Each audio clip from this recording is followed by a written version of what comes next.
আসসালামু আলাইকুম এভরিওয়ান।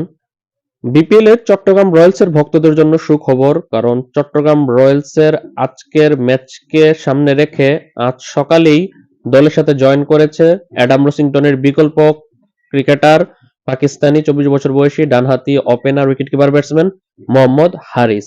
সকাল 9টার আগেই দলের সাথে এসে সে জয়েন করেছে। মোহাম্মদ হারিস স্বভাবতই আজকের ম্যাচের একাদশে তাকে দেখা যেতে পারে নোয়াখালী এক্সপ্রেসের বিপক্ষে, এর জন্যই সকাল সকাল তাকে আনা হয়েছে। মোহাম্মদ হারিস গত বিপিএলে খেলেছিল দুর্বারাচ্ছের হয়ে, 10 ম্যাচ খেলে 168 রান করেছিল, 16 ওভারেজ 138 স্ট্রাইক রেটে। এভারেজটা একদমই যাচ্ছে তাই, তবে স্ট্রাইক রেটটা খুবই ভালো ছিল। আর এবছর পিএসএল এ পেশোয়ার জালমির হয়েও ভালো ব্যাটিং করেছে, 10 ম্যাচ খেলে একটাতে নট আউট থেকে 247 রান করেছে,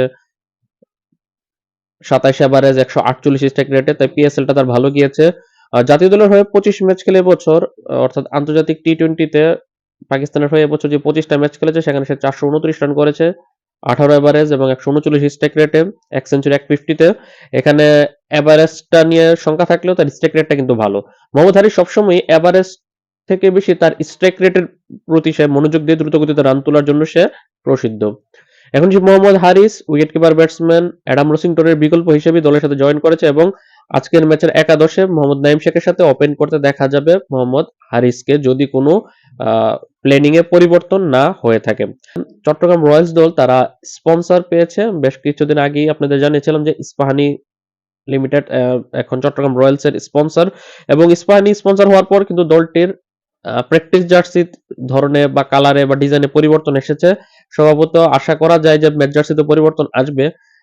age a Chattogram Royals fans আমি যখন চট্টগ্রাম রয়্যালস এর ম্যাচ জার্সিটা দেখেছিলাম, আগের ম্যাচ জার্সিটা, সেটাতে সন্তুষ্ট হতে পারিনি, একদম বাজে জার্সি তারা বানিয়েছিল, যার কারণে বাধ্য হয়ে কিন্তু চট্টগ্রাম রয়্যালস এর এই প্র্যাকটিস জার্সিটা আমি এনেছিলাম।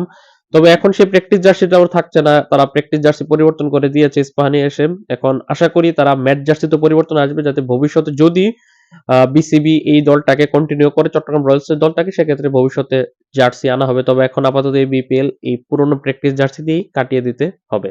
তবে খুশির খবর হচ্ছে চট্টগ্রাম রয়্যালস এর স্পন্সর ইস্পাহানি লিমিটেডের মতো বড় প্রতিষ্ঠান এবং অ্যাডাম রসিংটনের বিকল্প হিসেবে তারা এখন দলের মধ্যে ভিড়িয়েছে এই মোহাম্মদ হারিসকে।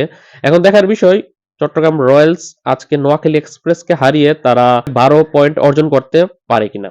আল্লাহ হাফেজ।